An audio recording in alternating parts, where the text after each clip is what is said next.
The starving cry the sky above the alien city was gray with smoke. The streets were full of noise, people shouting, machines buzzing, and markets full of traders selling food. But in one dusty corner, no one paid attention to the alien woman standing, barefoot on the stone floor. Her clothes were torn, her face thin, her body shaking. She held her child close, a small boy with hollow cheeks and heavy eyes. She looked around with fear and desperation. Her voice was weak, yet full of pain. "Take my life," she begged. "Just feed my son." "Please." Crowds moved past her like she didn't exist. Some glanced, some whispered, one laughed. But no one stopped. Her arms grew tired. The child felt heavier with each second. His little head rested against her chest. He hadn't eaten in 3 days. His lips were dry. His breathing was slow. She tried again. "Please, just a bite for him. I'll do anything. I'll give myself just." "Save him." No answer. No food. Just footsteps walking away. And then someone paused. A tall man, human. His face was hidden in a worn hood. His eyes watched her in silence. She expected him to ignore her, to keep walking. Everyone did. But he didn't. He stepped forward. Calm, quiet. The crowd noticed. A few stopped to see what the human would do. One alien said, "Don't waste time. Let her die." The human said nothing. He pulled a small packet from his coat. It was food. Real food, warm and fresh. Slowly, he knelt down and held it out to the boy. The woman gasped. Her arms trembled. As she lowered the child, the boy opened his eyes weakly. When he smelled the food, he tried to reach for it. His hands were too tired. The human gently placed the food into the boy's hands and helped him hold it. The boy took a bite, then another. His eyes watered, but he smiled, a weak, honest smile.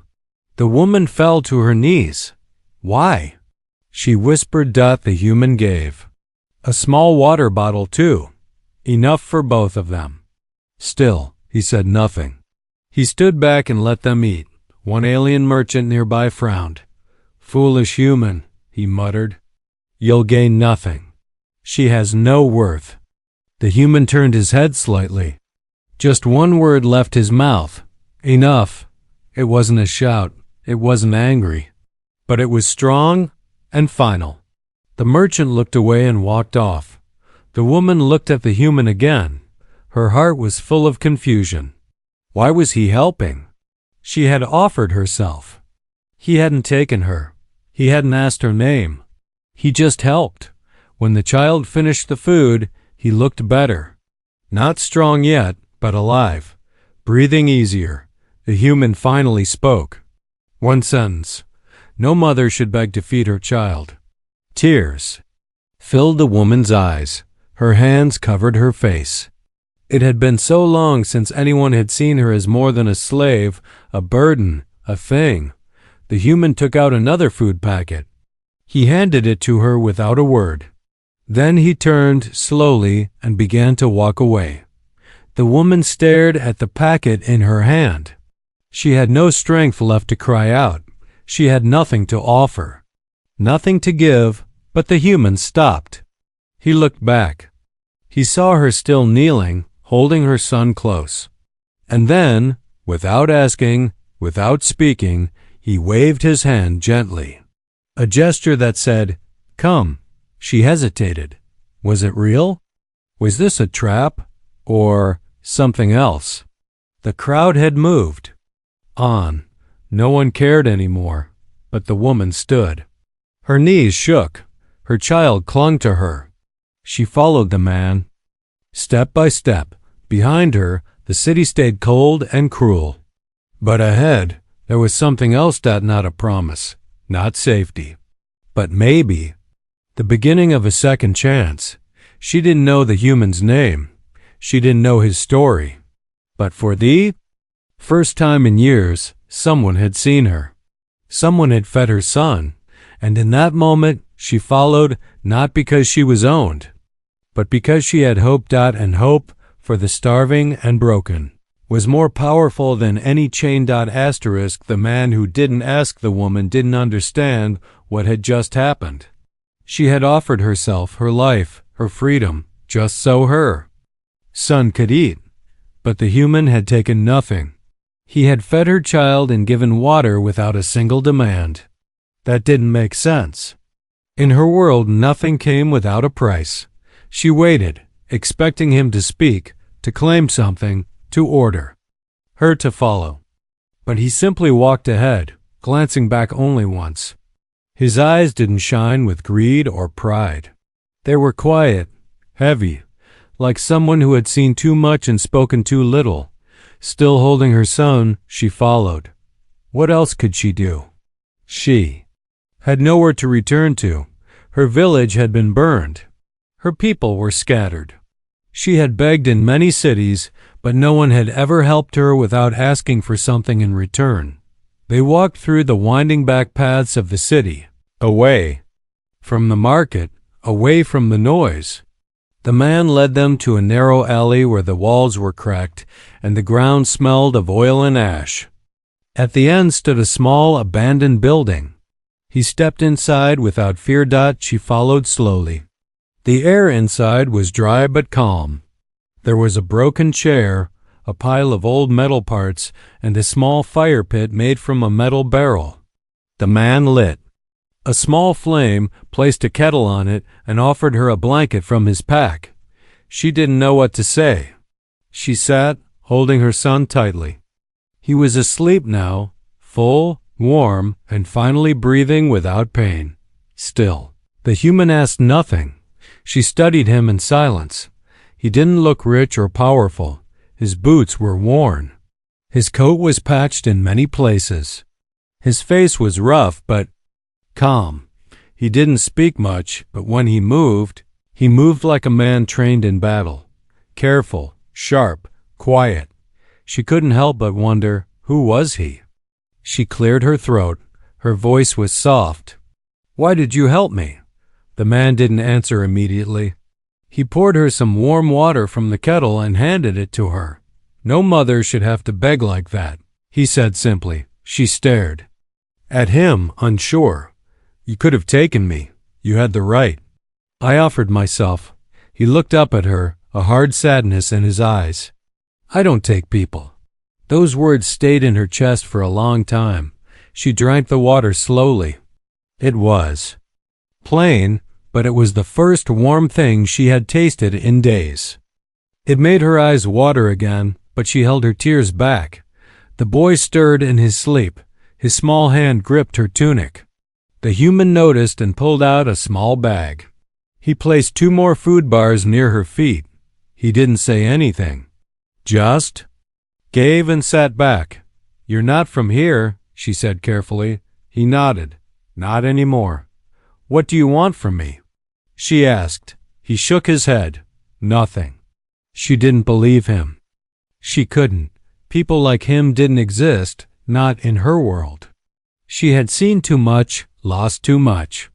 Yet here he was, treating her like she was still a person. The fire crackled between them. The room was quiet except for the wind pushing. Against the broken windows. She finally said, My name is Lyra. He didn't answer right away. Then, with a small nod, he said, Call me Gray. She held that name in her heart.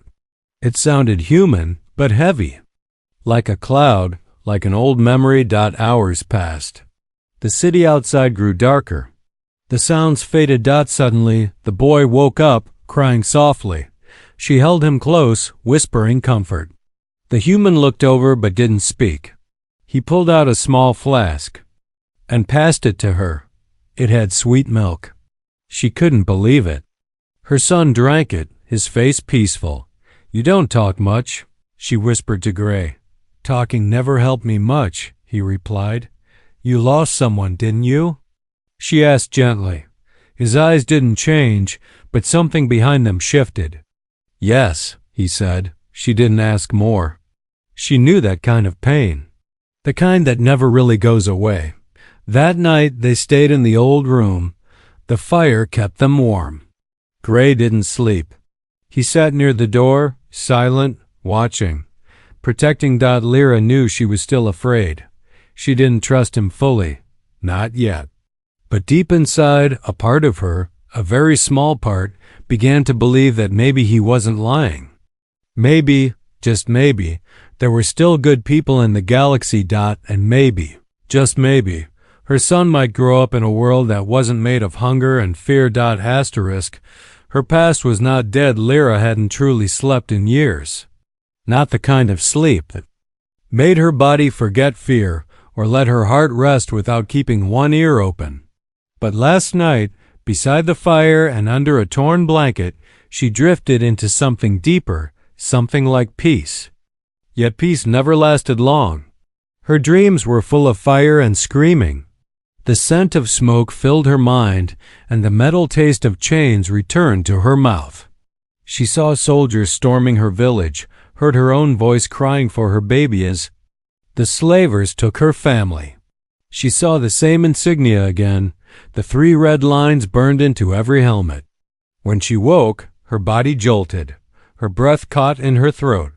Gray was already awake. He sat in the same spot by the door, unmoving. Watching. He didn't ask what she had seen. He already knew it wasn't good. Her son Kale slept beside her, arms wrapped around her chest. He had stopped crying in his sleep.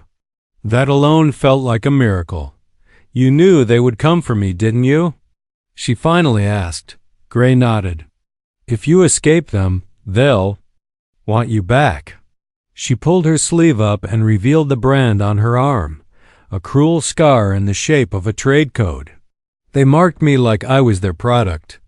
Gray's eyes stayed on the mark for a moment, then shifted to her face. You're not theirs anymore. But just as the words left his mouth, a faint whirring sound reached their ears. Lyra froze. No, it's too soon. Gray stood. Slow but steady. He didn't panic. His hand moved to a small case under the chair. Inside, a black device blinked red. They're tracking, he said. Someone picked up a signal. It's not local guards, it's bounty. Lyra grabbed her child and stepped back. They found me. No, Gray said. They found us. Outside, footsteps approached. Heavy, mechanical. Not random patrol. Trained. Hired. The first one appeared in the alley. Tall, armored, his eyes behind a silver visor. He stepped into view like a wolf who already tasted blood. Lyra went cold. She knew that face. Zuro, she whispered. The bounty hunter smirked. Thought you could run forever, little prize. He looked at Gray. And what's this? New owner? You sell yourself to this soft skin?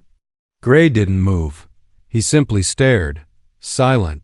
Zuro raised a scanner. She's worth plenty, but I'll take a bonus for the kid too. Might as well get full price, Kale whimpered.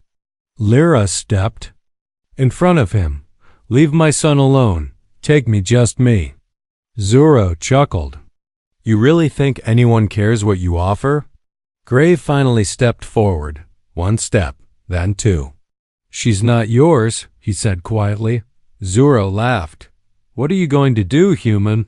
Fight me with your silence? Gray didn't answer. He simply looked him in the eyes, the same way predators do before they strike. Zuro's grin faded. You don't know who I am. I don't need to, Gray replied. The hunter pulled a stun blade from his side and pointed it toward Gray's chest. Move aside. But Gray didn't. He didn't draw a weapon. He didn't raise his voice.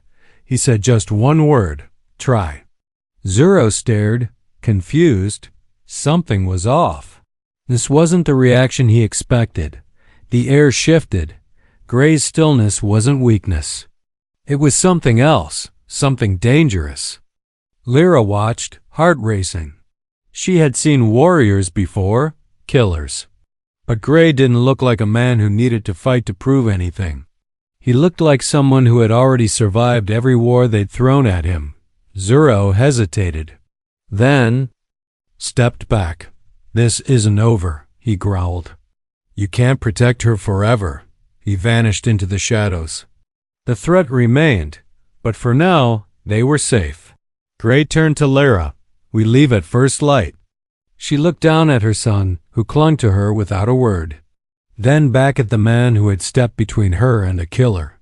Lyra had run her whole life, run from chains, from pain, from men who saw her as a thing. But for the first time, someone had stood beside her. Not because he wanted something, not because he owned her, because it was right. But she also saw the truth now. Gray had a past too. A heavy one that made killers hesitate. And Lyra knew, deep down, this story had only just begun. The price on her head. Wind outside howled through broken streets as the first light of morning touched the city's rusted rooftops. Lyra didn't sleep again, not after Zero's face returned. The scar above his lip, the twisted smile, the threat in his voice. But what truly kept her awake wasn't the bounty hunter.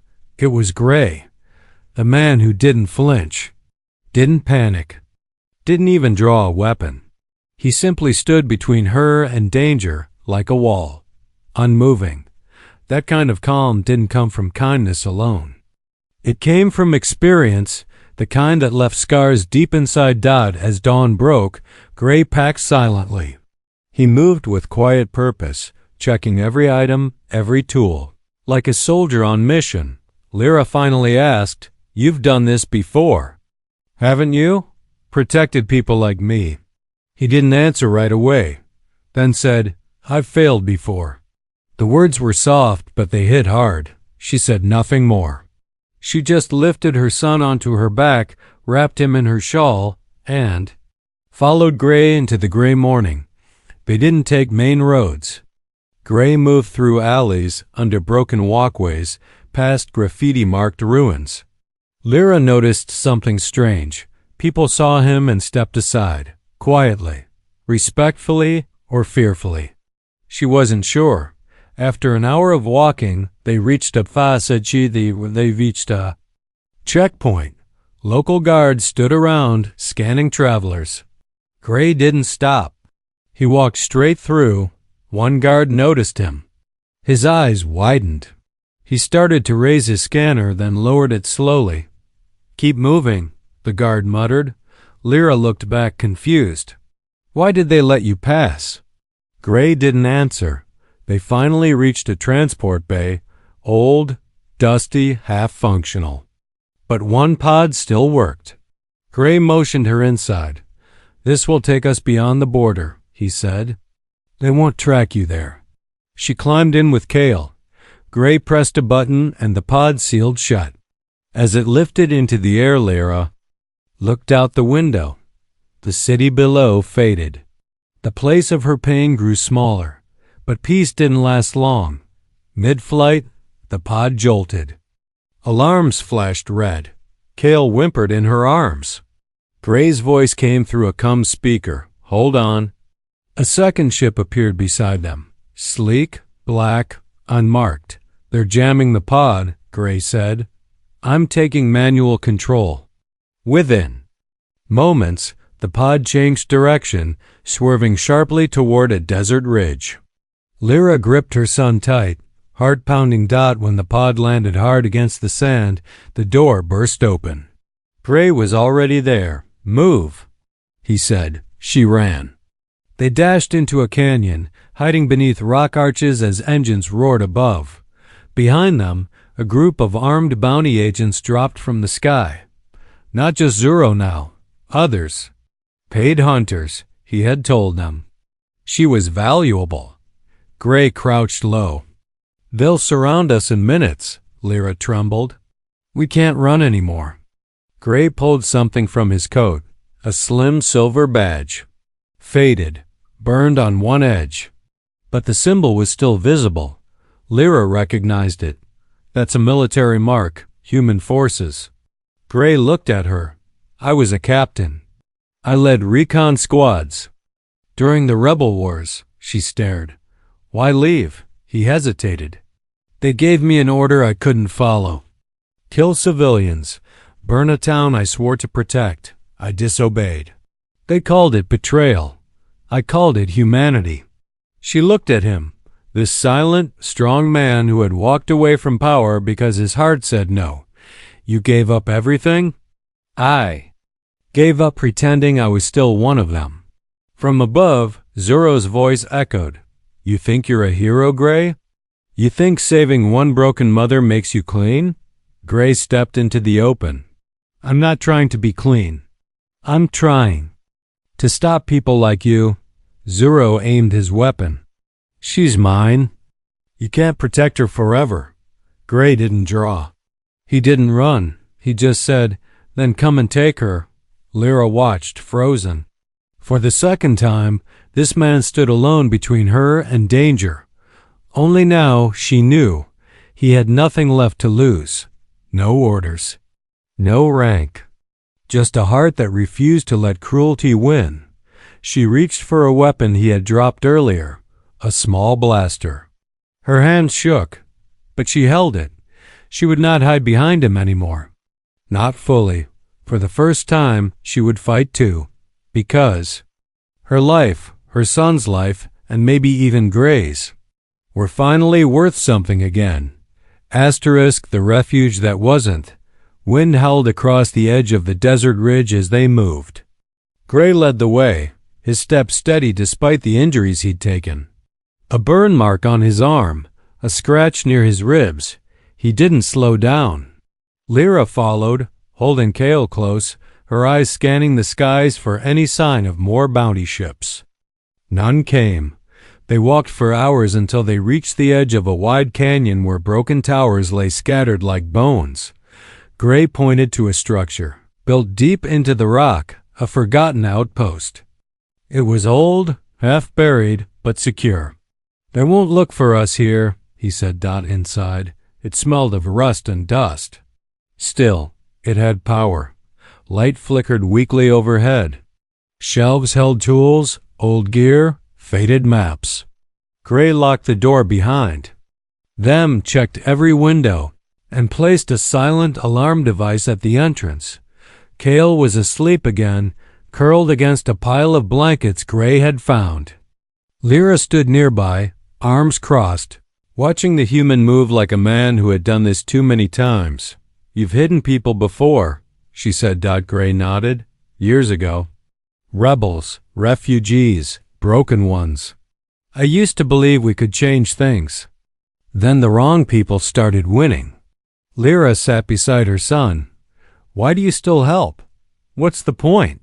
He answered without looking at her. Because if I stop, then I become like them. That night, the quiet of the outpost wrapped around them like a thin shield. Lyra explored a little, not far, just within the walls. She found drawings on the stone etched long ago. Symbols of planets, names in different languages. A message scratched deep into one corner. This was home. Once. It made her chest ache. In the storage room, she found clothing, old but clean. She dressed Kale in a soft brown shirt, then stared at herself in the cracked mirror. The woman looking back was no longer the same. The fear was still there. But something else had taken root, fire. She returned to Gray, who was working with wires. You don't sleep much, do you? She asked. He gave a small shake of the head. Sleep is slow. Trouble isn't. She knelt beside him. What happened to you, Gray? Before this? He didn't answer for a while, then finally said, They asked me to burn a village. Children live there. I refused. So they erased my name, called me a traitor, but I still remember their screams. I carry them with me. Lyra didn't respond. She knew that kind of memory. Silence stretched between them, not empty, but full of unspoken understanding. The next morning, things began to shift. Gray taught Kale how to hold a tool, something simple, just a small scanner. Kale smiled. His hands were steady now. His body had regained color. Lyra watched from the doorway, her heart full and afraid at the same time. She turned to Gray. "What is this place to you?" "Used to be a supply stop during old wars," he said. "Then I made it mine, quiet, empty, safe." "Is it still safe?" she asked. Gray hesitated, then slowly said, "It was until now." Later that day, while Cale napped, Lyra explored deeper into the outpost. She followed an old corridor to a sealed chamber. A panel blinked softly. Something was transmitting. A silent signal. She called Gray. He arrived fast. Looked at the panel, then his face changed. "They've locked onto us," he said quietly. "This signal wasn't off. It's been sending since we got here." Her stomach dropped. "They know where we are?" "Not yet," he said. "But they will. What do? We run. Again." She leaned against the wall. "How long? Can we keep running?" "As long as it takes," he said. Lyra looked at him, at his tired eyes, his unshaken resolve. She finally asked what had been burning inside her for days. "Why me? Why Cale? Why are we worth saving to you?" Gray turned to her. His voice didn't rise. His face didn't change. But the words came clear. "Because someone once saved me when I didn't deserve it, and I couldn't save her back." Lyra didn't ask who. She didn't have to. She only nodded. Outside, the wind carried the sound of ships again. Trouble was coming. But this time, she wasn't just the one being saved. She was ready to fight for the man who had given her and her son something no one else had. A place, even if just for a little while, that felt like a home. The fight he didn't want. The first blast came just before sunset. A deep shaking thud that echoed through the canyon and shook dust from the ceiling of the outpost. Gray didn't flinch. He'd been waiting. He'd known the moment they found the signal, they'd come fast. Lyra rushed to Cale, pulled him close. The boy clung to her tightly, his eyes wide. "They're here," she whispered. Gray stood by the window, scanning the ridgeline. 3 ships, military grade, silent engines. No banners, no warnings. Only one kind of group moved like that. Off-books hunters. Ruthless. Paid in full. "They're not just after you anymore," Gray said, his voice low. "They're here for me too." Lyra turned to him, confused. "Why now?" "They figured it out, who I used to be, what I ran from." And then it hit her. "You're not just a deserter. You're the one they called the Quiet Ghost." Gray didn't deny it. Back in the war, there were stories. A human commander who vanished from the battlefield, who appeared only to stop massacres, to save villagers, to destroy orders that never should have been given. He disappeared without a trace. Rumors said he went rogue. The military said he died. But those in the shadows knew better. Now they'd found him. And they wanted to bury him for real this time. Outside, the dust storm picked up as the ships landed. Gray turned to Lyra. "I'll hold them. Take Cale. Go out the escape tunnel. Follow the rock trail east. It'll lead you to another safe zone." She shook her head.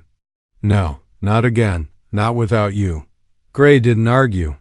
He simply handed her a small device. "If I don't make it, you will." For a second, the silence between them said everything that words couldn't. The door blew open. A flash grenade rolled in. Gray moved fast, grabbing Lyra and Cale and pulling them behind cover. Soldiers entered, not bounty hunters this time. Clean armor, sharp movements, eyes trained. They were here for execution, not capture. Gray stepped into the open, weapon drawn. "Not to kill, but to buy time. This doesn't have to happen," he said. "Turn back. Walk away." The lead soldier stepped forward. "You should have stayed dead, Captain Gray." Gray gave a slight smile. "I hear that a lot. The firefight erupted. Lyra covered Kale's ears and crouched low. The sound of energy blasts lit the room. Walls cracked. Metal split, but Gray didn't fall.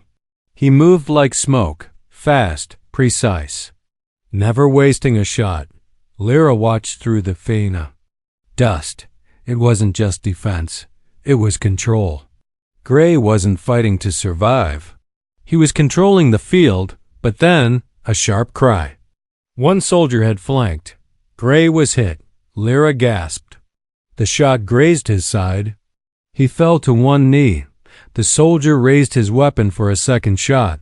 Lyra didn't think. She moved. Picked up. The blaster Gray had given her days ago. One shot. Straight to the attacker's chest. He dropped. Gray looked at her, surprised. Not at her skill, but at her choice.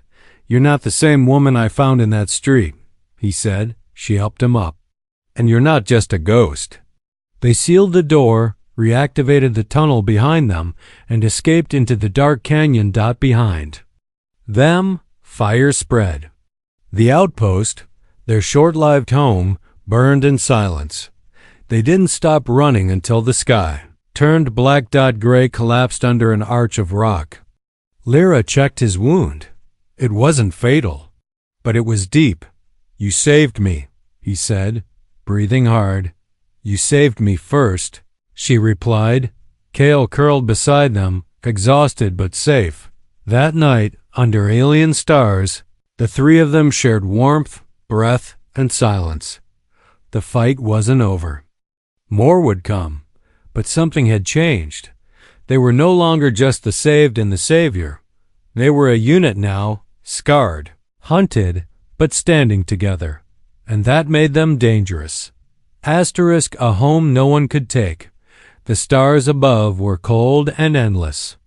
But for once, they didn't feel lonely. Lyra sat by the fire they built from dry branches and broken drone parts. Kale slept soundly in her lap, his tiny chest rising and falling in peace.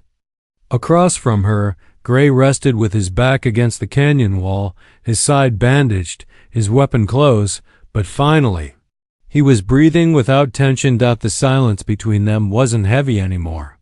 It was full of meaning, a quiet that came after surviving what should have ended them. In the morning, they would have to move again.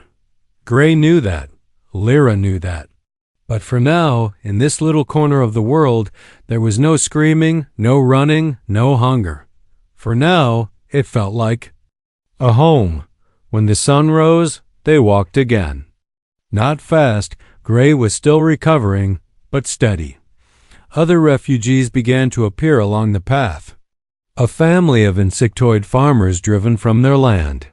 Two old lizard-like brothers with nothing left but a broken hover cart.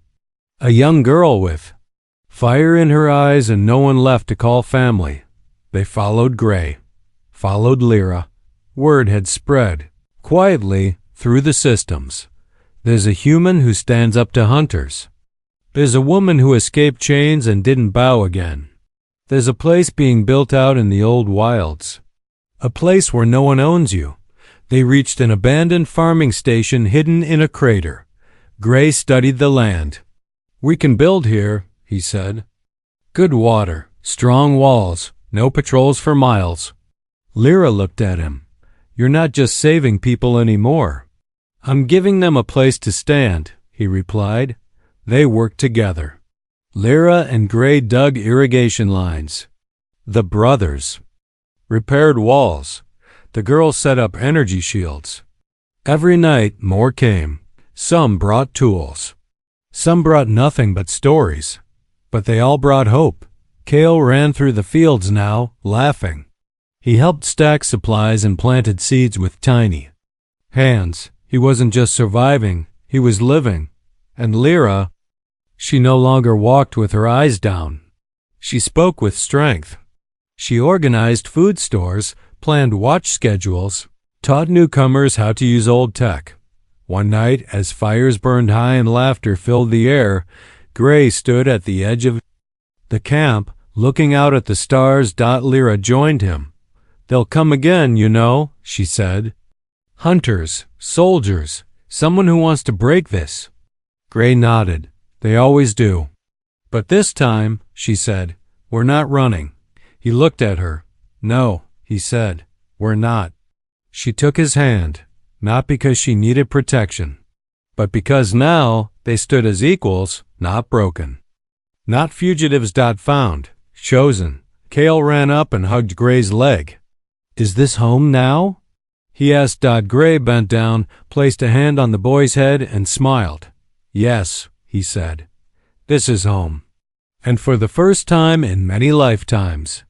For all of them, that word meant something real. Not a place with walls, but a place no one could take.